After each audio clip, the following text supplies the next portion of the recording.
Yeah, Exodus chapter 36, so Bezalel or Hodiab, and every skilled person to whom the Lord had given ability and who was willing to come and do the work.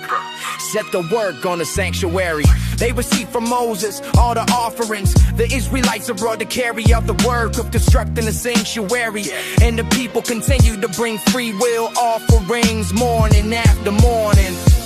So all the skilled workers who were doing all the work on the sanctuary left what they were doing and said to Moses, the people are bringing more than enough for doing the work the Lord commanded to be done. And Moses gave an order, and it was proclaimed throughout the camp, no man or woman is to make anything else as an offering for the sanctuary.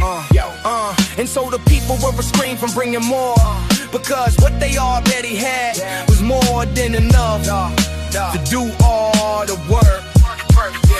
All those who were skilled among the workers made the tabernacle with 10 curtains of finely twisted linen and blue, purple, and scarlet yarn with cherubim woven into them by skilled craftsmen.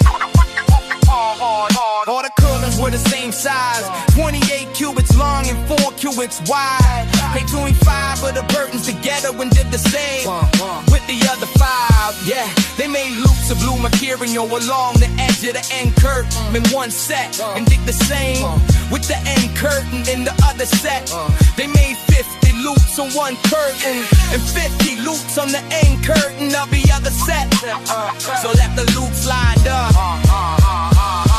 They made 50 gold clasps and used them to fasten the curtains together so the tabernacle was a single unit. They made curtains of goat hair for the tent over the tabernacle. 11 curtains in all. Each curtain was 30 cubits long and 4 cubits wide. On 11 the same size. They joined 5 of the curtains into one set, and the other 6 into another.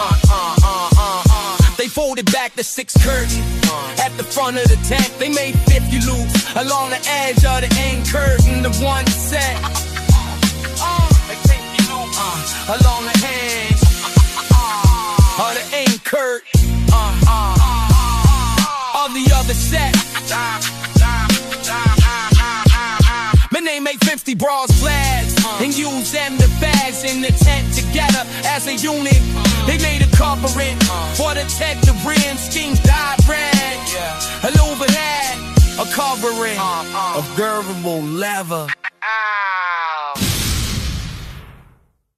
They made upright frames of acacia wood for the tabernacle. Each frame was 10 cubits long and a cubit and a half wide, with 2 projections set parallel to each other.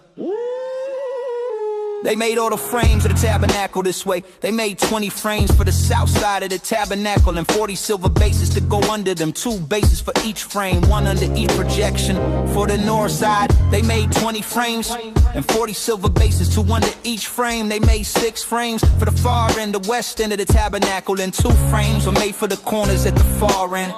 At these corners they were doubled from the bottom all the way to the top and fitted into a single ring. Both were alike, so there were 8 frames and 16 silver bases, 2 under each frame. They made crossbars of acacia wood, 5 for the frames on one side of the tabernacle, 5 for those on the other side, and 5 for the frames on the west side at the far end.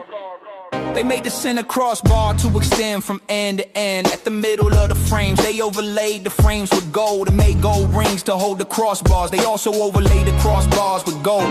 They set up the tabernacle according to the plan shown to Moses on the mountain. They made the curtain of blue, purple, and scarlet yarn and finely twisted linen with cherubim woven into it by a skilled craftsman.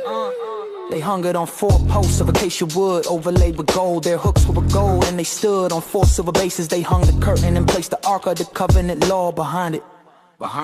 The curtain separated the holy place from the most holy place. They made the curtain for the entrance to the tent of blue, purple, and scarlet yarn and finely twisted linen, the work of an embroiderer.